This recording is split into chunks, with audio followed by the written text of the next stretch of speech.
I want my friends to love me, but I don't want them to accept me. And I think sometimes we conflate loving oneself with having to accept everything about ourselves. And I just don't believe that's true. In fact, I don't think you can love yourself unless you're truly being yourself. Adhering to your values, your disciplines, the things that you most want to pursue in your life, that you're taking actions in accordance to that you're living in congruency with what you say you want.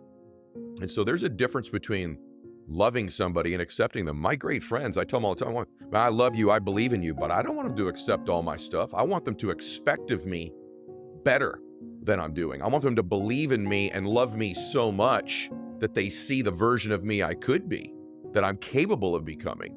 I think that's what a great friend does. And I think if you're going to be the best friend to yourself, perhaps it's time to take a look at loving oneself from a little bit different perspective. And so I understand the idea of having to feel good about yourself and to have that internal dialogue with yourself that's favorable. I mean, let's just be honest. Studies tell us that 80%, upwards of 90% of most people's thoughts are negative about themselves in a given day.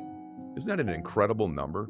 80 to 90% of our thoughts about ourselves are negative. So obviously we need to take a look at that and audit that and change that. So how do we think differently about ourselves? And by the way, we don't have to believe everything we think in our life. Most of the thoughts we have aren't true anyways. Whether they're about ourselves, other people, circumstances, situations, we don't always have to accept what we think. In fact, many of us would be better off not listening to ourselves so often and talk to ourselves a little bit more.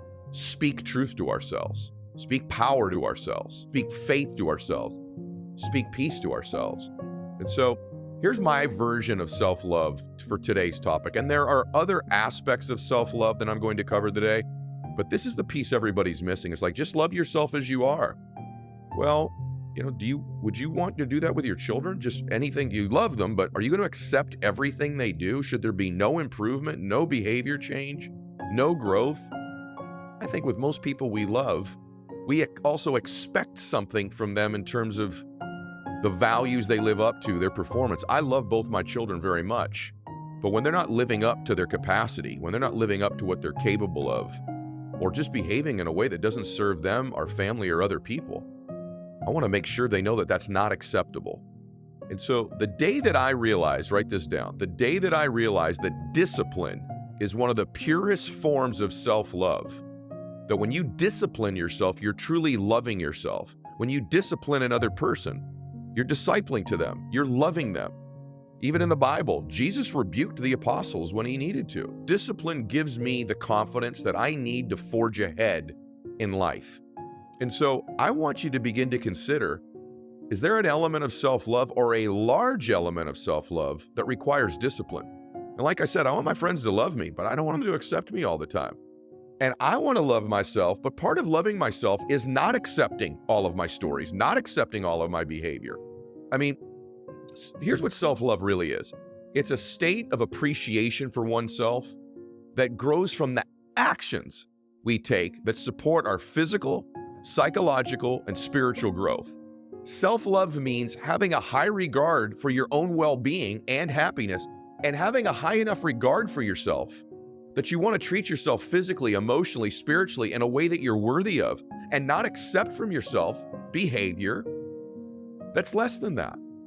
I mean, listen, I love myself enough not to eat terribly all the time. I love myself enough not pursue my dreams and goals. I love myself enough to believe in myself enough to discipline myself to pursue my ultimate capacity, because it's only then that I can reveal the true me. It's only then that I'm living in congruence with myself. So I'll say it to you again, you can't love yourself if you're not being yourself. And sometimes being ourselves requires taking an inventory of who we really are, re-auditing what we really want, who we really want to become. Maybe we're living an old dream or an old story. Maybe lately we haven't been behaving in a way where we're treating our bodies with the love it deserves. The hydration, the good food, the physical exercise required to truly love our bodies. And I just don't believe that you can just love yourself when you're not eating well, at least most of the time, hydrating most of the time. If you're pouring drugs and alcohol into your body on a regular basis, that's not loving yourself. That's punishing yourself. That's hating yourself. And so this notion that self-love is just like, take me as I am, that's a bunch of BS to me. I just don't believe it.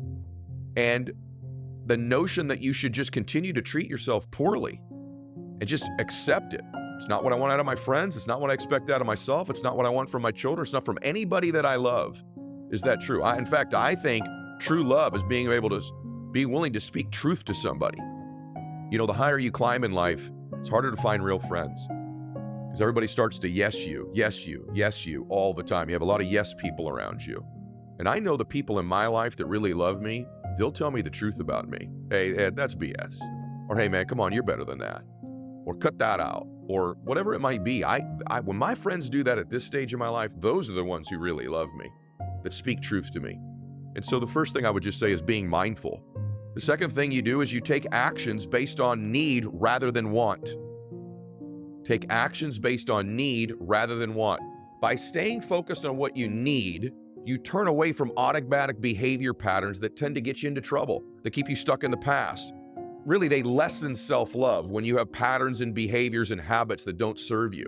What increases self-love is treating yourself out of what you need, not just what you want. At any given moment, I may want something, but it's not really what my body needs, my spirit needs, my psychology needs, my mindset needs. Here's another thing you're not going to hear every day. Self-love means taking care of your own needs and not sacrificing them all the time just to please other people. Too many of us, including myself and maybe you, will sacrifice our own needs, what we really need in our life, just to please other people, not to inconvenience them, not to make them uncomfortable. You know, maybe what you need to do is really pursue that dream you have right now, but you're not doing it because you don't want to make the people around you uncomfortable. Or maybe what you really need to do right now is see a therapist or go to a gym or change the way you eat, but you don't want to make the people around you uncomfortable. Don't sacrifice your own needs just to please other people. That is not a form of self-love, okay? Really, truthfully speaking, you can't transfer to somebody that which you're not experiencing yourself. What do I mean by that? If you truly want to love the people around you to your maximum capacity, your max out capacity, the limitation to your ability to show them love is actually capped by how much love you feel for yourself. You can only transfer to somebody a limited amount of what you're not experiencing. You have to be experiencing something fully in order to transfer it to somebody else. And so please understand this. To the extent that you invest in your own love, in your own care, and what I mean by this when I say is your own self-disciplines. Remember, I'm connecting self-discipline and disciplines to love. The more you do those things to treat yourself wonderfully, beautifully, faithfully, the more you can extend love in a way that you've probably never experienced before to other people. When you truly have self-discipline in your life and you're doing the things that you know serve you the most, you will find a whole new level, not only for yourself of love, but your ability to give it and for other people to feel it from you. So next level is this, practicing good self-care. You will love yourself more when you take better care of your basic needs. People high in self-love nourish themselves daily through healthy activities. Like I've said, sound nutrition, exercise, proper sleep, intimacy, prayer, meditation, healthy social interactions. The next thing is this. You got to make room for healthy habits. Start truly caring for yourself by mirroring that in what you eat, how you exercise, and what you spend time doing. By the way, earlier when I was talking about that 80-90% of our thoughts aren't ones that serve us, what if we replace just 50% of those negative thoughts with loving, compassionate, and supportive thoughts about ourselves? What if you did that? What if you took 50% of your negative thoughts and you replaced them with loving and compassionate and supportive thoughts about yourself? You would find the support you've been looking for from within. You won't need it externally. In fact, if you're constantly looking for support, I need support from my partner, support from my spouse, support from my friends. What you're really saying is, I'm not supporting myself. I need them to spell me. I need them to fill the gap. When someone is truly loving themselves, they don't need the support or the permission from other people. It's only when you're in necessity of that there's a deficiency within you. And here's the truth. You already know how to do this for yourself. Think about a loved one, someone you truly care about, that you want to see succeed. How do you talk to them? How do you talk to the people that you love, your children, your partner, your friends that you love? When you're speaking power and belief and love into them, how do you speak to them? What do you say to them? And begin to give yourself that same gift, that same message.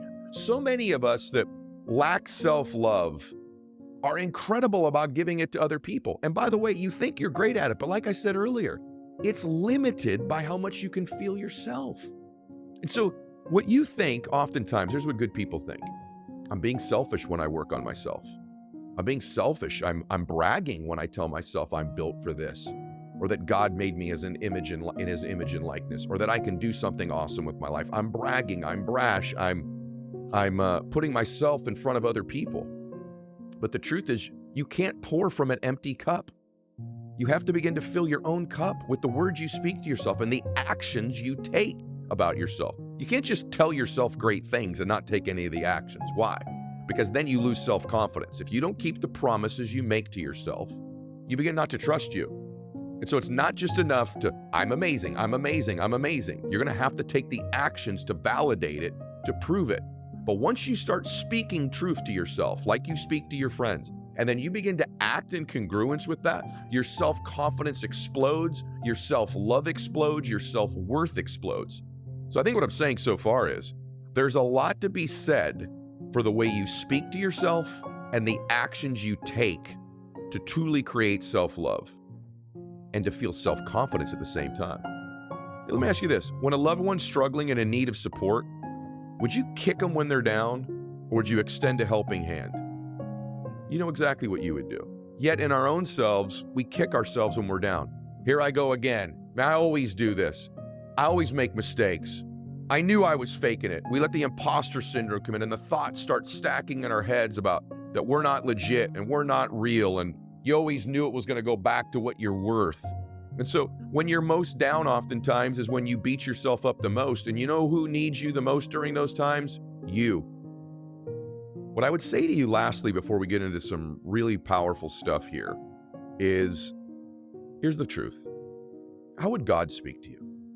What would God tell you in that moment? Whatever your faith practice is, most of you know that I'm a Christian, but whatever your faith is, what would God speak to you right now?